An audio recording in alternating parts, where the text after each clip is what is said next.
Hey there YouTube, I'm Forrest Lottery Skeptic. Welcome to the final part of my 3-part series where I explore a new moral paradigm. In this video, I'm going to apply the theory of the independent want and see how it can be used in the context of society and culture. But first, it's important to understand the distinction in moral philosophy between descriptive ethics and normative ethics. Descriptive moral ethics describes what is. It describes what people are using as their moral systems. Normative moral ethics describes what people should be using and how they should be acting. For example, it's a descriptive ethical statement to say in the United States, they believe that theft is immoral. However, it's a normative ethical statement to say in the United States, you should not commit theft.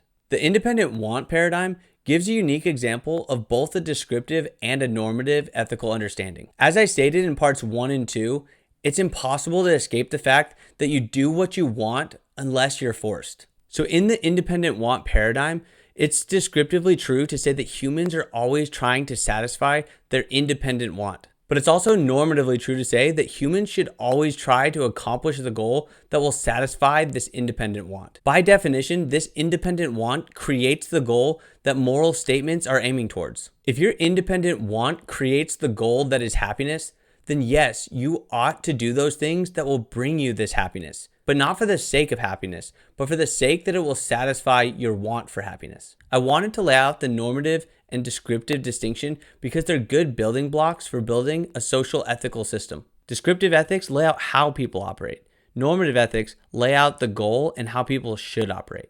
With this, we can construct our societies and cultures to maximize the individual independent wants. A common criticism when creating communal ethics from an individual ethical system is, why do I care about the community? Why don't I just care about myself? And this is where the beauty of this system can be applied. You care about the community because of your independent want. Do you want to live in a community that maximizes your individual well-being? Additionally, do you want to see others happy? Do you want to see the well-being of others? Thankfully, due to the competitive advantage of communal living, our evolution has equipped us with these basic wants. But I want to highlight an extremely important point. Of course, there will be people whose wants are incompatible with our communal ethical system. There will be people that don't have this basic level of compassion for their fellow humans, and we need to watch out for these people. But this is no different than any other ethical system, including a religious system. This problem exists no matter what ethical system you use. That's why we have prisons, and that's why we have checks and balances in the American political system. Okay, let's move on to some applied ethics and see how this theory can be put to use. To me, the best way to frame the social ethical question is, given how humans act, how ought we live together to maximize our individual wants? This may sound complicated, but it's pretty much what most well-off societies have already figured out. So how should we create a culture that maximizes individual independent wants? Should we teach our children in our culture to love their fellow humans? Will that maximize our individual independent wants? If we can create a culture that wants the well-being of the community, then we've intertwined individual well-being with communal well-being. This is possible because culture has an effect on the brain. But if we're going to talk about human well-being, we are of necessity talking about the human brain, because we know that our experience of the world and of ourselves within it is realized in the brain. Whatever happens after death, even if the suicide bomber does get 72 virgins in the afterlife, in this life, his personality, his rather unfortunate personality, is the product of his brain. Okay, and so the contributions of culture, if culture changes us, as indeed it does, it changes us by changing our brains. And so therefore, whatever cultural variation there is in how human beings flourish can, at least in principle, be understood in the context of a maturing science of the mind, neuroscience, psychology, etc.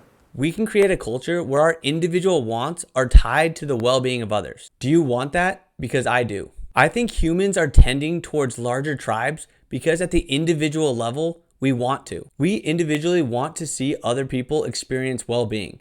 And because of this, we're able to form stronger societies. And stronger societies have a better chance of maximizing your independent want. Slowly over time, we're realizing that we satisfy our independent wants when we maximize the well-being of our human tribe. And this line of thinking can be applied to many cultural norms, including lying, sexual norms, diet, etc. We can use culture to help influence the independent wants of others, which in turn would create a culture that we would individually want to live in. Okay, now on to our social institutions. If we all are pursuing what we want, shouldn't we advocate for a government that maximizes our individual freedoms? Wouldn't complete freedom allow you to do whatever you want? Counterintuitively, probably not. If there were no laws governing how to use roads, for example, it would probably be a nightmare for you to use the roads. So it turns out that limiting some freedoms is actually a better strategy to maximizing our independent wants. And this is where the debate lies.